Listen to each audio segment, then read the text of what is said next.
ಆಮೇಲೆ ನಮಗೆ ಆಲೋಚನೆ ಬಂತು, ಬೋರ್ವೆಲ್ ಎಷ್ಟು ಫೀಟ್ದಲ್ಲಿ ಇದೆ ಅಂತ ಹೇಳಿ. ಸುಮಾರು 400 to 500 ಫೀಟ್ ಒಳಗೆ ಬೋರ್ವೆಲ್ ಇರ್ಬೋದು ಅಂತ ಹೇಳಿದ್ರು. ನಮಗೆಲ್ಲ ಅನಿಸಿತ್ತು, ಸುಮಾರು ಇದು 500 ಫೀಟ್ವರೆಗೂ ಕೂಡ ಇದನ್ನು ಅಗಿಬೇಕಾಗುತ್ತೆ, ಅಲ್ಲಿವರೆಗೆ ಇದನ್ನು ಬಾಡಿ ತೆಗಿಲಾರದೆ ಯಾವುದೋ ಒಂದು ತೀರ್ಮಾನ ಮಾಡಲಿಕ್ಕೆ ಆಗಲ್ಲ. ಅದು ಎಷ್ಟೇ ಗುಂಬು ಇದ್ರೂ ಸಹಿತ, ಆಳವಾಗಿದ್ರೂ ಸಹಿತ ಅದನ್ನು ಕೊನೆ ತನಕನೂ ಕೂಡ ಅದು 2 ದಿವಸ ಹತ್ತಲಿ 3 ದಿವಸ ಹತ್ತಲಿ ಅದನ್ನು ಅಗಿಬೇಕು, ಅದನ್ನು ಬಾಡಿ ಹೊರಗಡೆ ತೆಗಿಬೇಕು ಅಂತ ಹೇಳಿ ಪೊಲೀಸರ ಜೊತೆಗೆ ನಾನು ಕೂಡ ಪೊಲೀಸ್ ವರಿಷ್ಠ ಅಧಿಕಾರಿಗಳ ಜೊತೆಗೆ ಚರ್ಚೆ ಮಾಡಿದೆ.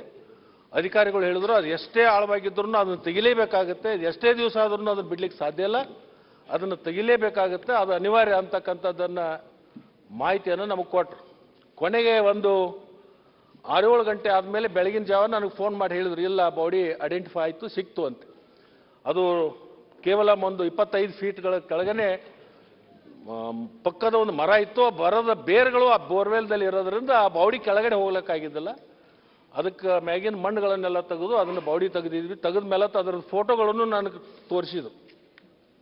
ಆ ಫೋಟೋ ನೋಡಿದರೆ ಅಧ್ಯಕ್ಷರೇ, ಬಹುತೇಕ ಇಂಥ ಮಹಾಮುನಿಗಳ ಯಶಗಿರ್ತಕ್ಕಂಥ ಏನು ಕೃತ್ಯ ಇದೆಯಲ್ಲ, ಅವ್ರಿಗೆ ಎಂಥ ಶಿಕ್ಷೆ ಕೊಟ್ಟರೂ ಕೂಡ ಕಡಿಮೆ ಅಂತಕ್ಕಂಥದ್ದನ್ನು ಈ ಸಂದರ್ಭದಲ್ಲಿ ನಾನು ಹೇಳಲಿಕ್ಕೆ ಬಯಸ್ತೇನೆ.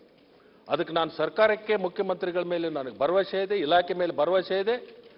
ಇವತ್ತು ಗೃಹ ಸಚಿವರು ಕೂಡ ಅಲ್ಲಿ ಸ್ಥಳೀಯವಾಗಿ ಮಾಹಿತಿಯನ್ನು ಪಡ್ಕೊಳ್ಳಿಕ್ಕೆ, ಇನ್ನೊಬ್ಬರು ಅಲ್ಲಿ ಹುಬ್ಬಳ್ಳಿಯಲ್ಲಿ ಒಬ್ಬರು ಮಹಾಮುನಿಗಳು ಕೂಡ ಈ ಒಂದು ಘಟನೆ ಬಗ್ಗೆ ಒಂದು ಉಪವಾಸ ಸತ್ಯಾಗ್ರಹವನ್ನು ಕೂಡ ಮಾಡ್ತಾ ಇದ್ರು.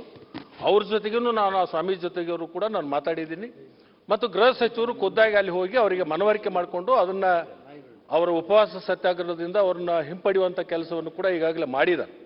ಆದರೆ ಇಲ್ಲೇ ಮುಖ್ಯಮಂತ್ರಿಗಳು ಇರೋದರಿಂದ ನಾನು ಮುಖ್ಯಮಂತ್ರಿಗಳಿಗೆ ಇಷ್ಟೇ ವಿನಂತಿ ಮಾಡ್ತೀನಿ, ಇದು ನಿಷ್ಪಕ್ಷಪಾತವಾಗಿ ಇದೊಂದು ತನಿಖೆಯಾಗಿ ಆ ತನಿಖೆಯಿಂದ ಬರ್ತಕ್ಕಂಥ ವರದಿಯನ್ನು ಯಾರು ಕೊಲೆಗಡಕರಿದ್ದಾರೆ ಅವರಿಗೆ ಮರಣದಂಡನ ಆಗ್ತಕ್ಕಂಥ ಒಂದು ಶಿಕ್ಷೆ ಕೊಡಲಿಕ್ಕೆ ಕಾನೂನದಲ್ಲಿ ಏನು ಅವಕಾಶ ಇದೆ ಅವಕಾಶಗಳನ್ನು ಬಳಸಿಕೊಂಡು ಅವರ ಮರಣದಂಡನೆ ಕೊಡ್ತಕ್ಕಂಥ ಕೆಲಸ ಈ ಒಂದು ಅಧಿಕಾರಿಗಳ ಮುಖಾಂತರ ಆಗಲಿ ಅಂತ ಹೇಳಿ ಈ ಸಂದರ್ಭದಲ್ಲಿ ನಾನು ಸರ್ಕಾರಕ್ಕೆ ತಮ್ಮ ಮುಖಾಂತರ ಕೇಳಿಕೊಂಡು, ಇವತ್ತು ವಿಶೇಷವಾಗಿ ಮುಖ್ಯಮಂತ್ರಿಗಳು ಇಲ್ಲೇ ಇರೋದರಿಂದ ತಕ್ಷಣ ಮತ್ತು ಗೃಹ ಮಂತ್ರಿಗಳು ಕೂಡ ಅಲ್ಲಿ ಹೋಗಿದ್ದಾರೆ, ಹಿರಿಯ ಪೊಲೀಸ್ ಅಧಿಕಾರಿಗಳು ಕೂಡ ಅಲ್ಲೇ ಸ್ಥಳಕ್ಕೆ ಭೇಟಿ ಕೊಟ್ಟಕ್ಕೆ ಇವತ್ತು ಹೋಗಿದ್ದಾರೆ, ರಾತ್ರಿನೇ ಹೋಗಿದ್ದಾರೆ.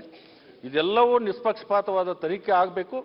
ಈ ತನಿಖೆಯಿಂದ ಏನು ಬರುತ್ತೆ, ಅವ್ರು ಯಾರೇ ಇರಲಿ, ಎಷ್ಟೇ ದೊಡ್ಡವ್ರು ಇರಲಿ, ಇದರ ಹಿಂದ್ಗಡೆ ಏನಾದರೂ ಇದ್ದರೆ ಅವ್ರ ಮ್ಯಾಗೂ ಕೂಡ ಕಠಿಣವಾಗಿರ್ತಕ್ಕಂಥ ಒಂದು ಕ್ರಮ ಆಗಬೇಕು ಅಂತಕ್ಕಂಥದ್ದನ್ನು ಕೂಡ ಈ ಸಂದರ್ಭದಲ್ಲಿ ಹೇಳಿ, ಇವತ್ತು ಆ ಮಹಾಮುನಿಗಳು ಈ ಒಂದು ಕೊಲೆಗಡಕರ ಕೈಯಿಂದ ಹತ್ಯೆ ಆಗಿರ್ತಕ್ಕಂಥದ್ದು. ಲಕ್ಷ್ಮಣ ಸಹೋದರ, ಒಂದು ಆ ರೊಕ್ಕದ ವಿಷಯ ಏನ ಪೊಲೀಸ್ ಅಧಿಕಾರಿಗಳು ಗಮನಕ್ಕೆ ತಗೊಂಡ್ರೆ ಅದ್ರ ಮ್ಯಾಗ ಬೆಳಕು ಚೆಲ್ರಿ.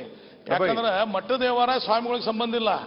ಆ ಸ್ವಾಮಿಗಳ ರೊಕ್ಕದ ವ್ಯವಹಾರನಾಗ ನೀವು ಬಹಳಷ್ಟು ಆ ಸಮಾಜಕ್ಕೆ ಸಂಬಂಧಪಟ್ಟವ್ರು ಅಂದ್ರೆ ಅದ್ರ ಬಗ್ಗೆ ಬೆಳಕು ಚೆಲ್ರಿ, ಇಲ್ಲಾರ ನೀವು ಅದಕ್ಕೆ ಸಮರ್ಥನೆ ಮಾಡತ್ತಾರಂತ ಆಗ್ತದ. ಯಾಕೆ ಮಠದ ಸಂಬಂಧ ಯಾರು ದಿಮ್ಮಂಗಂಬ್ರ ಸ್ವಾಮಿಗಳು ಮಠದ ವ್ಯವಹಾರ ಒಳಗೆ ಸಂಬಂಧ ಐತೇನೋ, ಟ್ರಸ್ಟಿ ಅದಾರೇನೋ, ರೊಕ್ಕದ ವ್ಯವಹಾರ ಮಾಡಿದಾರೇನೋ, ಹೆಂಗ್ ಪೊಲೀಸ್ ಅಧಿಕಾರಿಗಳು ಹೇಳ್ತಾರೋ ಅದ್ರ ಬಗ್ಗೆ ಗಮನ ಸೆಡಿ. ನೋಡಿ, ಪತ್ರಿಕೆಯಲ್ಲಿ ಬಂದಿರತಕ್ಕಂಥದ್ದು ಎಲ್ಲ ಬ್ರಹ್ಮಲಿಪಿಗಳಲ್ಲ ಅಂತೇಳಿ ನಾನು ಅನ್ಕೋತೀನಿ.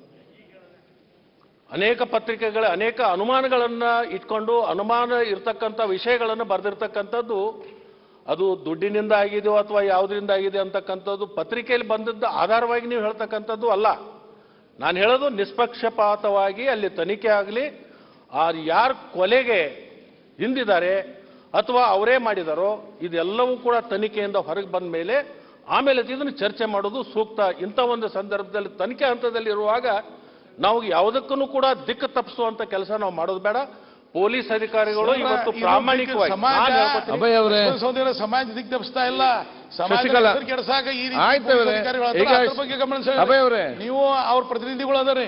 ಅಭಯ್ ಪಾಟೀಲ್ ರೇ, ಚರ್ಚೆ ಬೇಡ ನನಗೆ ಅದ್ರ ಬಗ್ಗೆ ನನ್ನ ಪಕ್ಕದ ಲಕ್ಷ್ಮಣ ಸಹೋದರಿ ಚರ್ಚೆ ಬೇಡ ಇವರೇ. ನೀವು ಹೇಳಿ, ನಿಮ್ಮ ವಿಚಾರ ಹೇಳಿ. ಅವರು ಅವರವ್ರ ವಿಚಾರ ಹೇಳಿದಿರಿ, ನೀವು ನಿಮ್ಮ ವಿಚಾರ ಹೇಳಿ. ಪರಸ್ಪರ ಚರ್ಚೆ ಬೇಡ. ಮುನಿಗಳ ಮನೆತನಕ್ಕೆ ನನಗೆ ಬಹಳಷ್ಟು ಅನ್ಯೋನ್ಯವಾಗಿರ್ತಕ್ಕಂಥ ಸಂಬಂಧ ಇದೆ. ನೀವು ಆ ಸಮಾಜದಲ್ಲಿ ಹುಟ್ಟಿರ್ಬೋದು, ಆದ್ರೆ ಆ ಸಮಾಜದ ಬಗ್ಗೆ ನನಗೆ ಅತ್ಯಂತ ಕಾಳಜಿ ಇದೆ, ಅತ್ಯಂತ ಗೌರವ ಇದೆ. ಮತ್ತು ಆ ಮಹಾಮುನಿಗಳ ಬಗ್ಗೆ ಅತ್ಯಂತ ಆಳವಾಗಿ ನಾನು ತಿಳ್ಕೊಂಡಿರ್ತಕ್ಕಂಥ ಒಬ್ಬ ವ್ಯಕ್ತಿ ಇದ್ದಾರೆ. ಅವರು ಯಾವುದೇ ತರದ ವ್ಯವಹಾರಗಳಾಗ್ಲಿ ಅಭಯ್ ಅವರೇ, ನೀವು ನಿಮ್ಮ ವಿಷಯ ಹೇಳಿರಲ್ಲ ಝೀರೋ ಅವರಲ್ಲಿ, ಮತ್ತೆ ಯಾಕೆ ನೀವು ಚರ್ಚೆ ಮಾಡ್ತೀರಿ? ಹೇಳ್ರಿ ಬೈ, ನಾನು ಇಬ್ಬರು ಕೂಡ ವಿಚಾರ ಏನು, ಯಾರೇ ಕೊಲೆಗಡಕರಿದ್ರು ಕೂಡ ಇವತ್ತು ಕಠಿಣ ಶಿಕ್ಷೆ ಆಗಬೇಕು, ಆಡಳಿತ ತನಿಖೆ ಬರಬೇಕು, ವಿಚಾರ ಅಷ್ಟೇ ಅಲ್ಲ ಅನ್ನೋದಕ್ಕಿಂತಲೂ ಕೂಡ ನಾವೆಲ್ಲರೂ ಸೇರ್ಕೊಂಡು ಇಂಥ ದುರ್ಘಟನೆಗಳು ಮುಂದಿನ ದಿನಮಾನದಲ್ಲಿ ಆಗಬಾರದು ಅಂತ ಇದ್ರೆ ಈ ಒಂದು ಘಟನೆಯಲ್ಲಿ ಅತ್ಯಂತ ತೀವ್ರವಾಗಿರ್ತಕ್ಕಂಥ ಕ್ರಮ ಆದಾಗ ಮಾತ್ರ ಒಂದು ಸಂದೇಶ ಹೋಗ್ಲಿಕ್ಕೆ ಸಾಧ್ಯ ಆಗುತ್ತೆ. ಇಂಥ ಘಟನೆಗಳು ಮರುಕಳಿಸಬಾರದು ಅನ್ನುವಂಥ ಉದ್ದೇಶ ಇಟ್ಕೊಂಡು ನಾವೆಲ್ಲರೂ ಕೂಡ ಇದರಲ್ಲಿ ರಾಜಕಾರಣ ಬಳಸೋದು ಬೇಡ, ನಾವೆಲ್ಲರೂ ಕೂಡ ಒಟ್ಟಿಗೆ ಇದ್ಕೊಂಡು ಒಟ್ಟಿಗೆ ನಾವು ನಿಂತ್ಕೊಂಡು ಸರ್ಕಾರದ ಮೇಲೆ ಮತ್ತು ಅಧಿಕಾರಿಗಳ ಬಗ್ಗೆ ಒಂದು ವಿಶ್ವಾಸವನ್ನಿಟ್ಟು ಅವ್ರ ಮೇಲೆ ಒತ್ತಡವನ್ನು ಹಾಕಿ ಇದನ್ನು ತನಿಖೆ ಮಾಡಿಸುವಂತ ಕೆಲಸ ನಾವೆಲ್ಲರೂ ಕೂಡ ಮಾಡೋಣ. ಇದರಲ್ಲಿ ಯಾವುದೇ ರಾಜಕಾರಣ ಬೆಳೆಸ್ತಕ್ಕಂಥದ್ದು ಅವಶ್ಯಕತೆ ಇಲ್ಲ ಅಂತಕ್ಕಂಥದ್ದನ್ನು ಕೂಡ ಈ ಸಂದರ್ಭದಲ್ಲಿ ನಾನು ಹೇಳಿ ಆ ಮಾಮುನಿಗಳ ಆತ್ಮಕ್ಕೆ ಚಿರಶಾಂತಿಯನ್ನ ಸಿಗ್ಲಿ ಅಂತ ಹೇಳಿ ನಾನು ಕೇಳ್ಕೊಂಡು ನನ್ನ ಮಾತು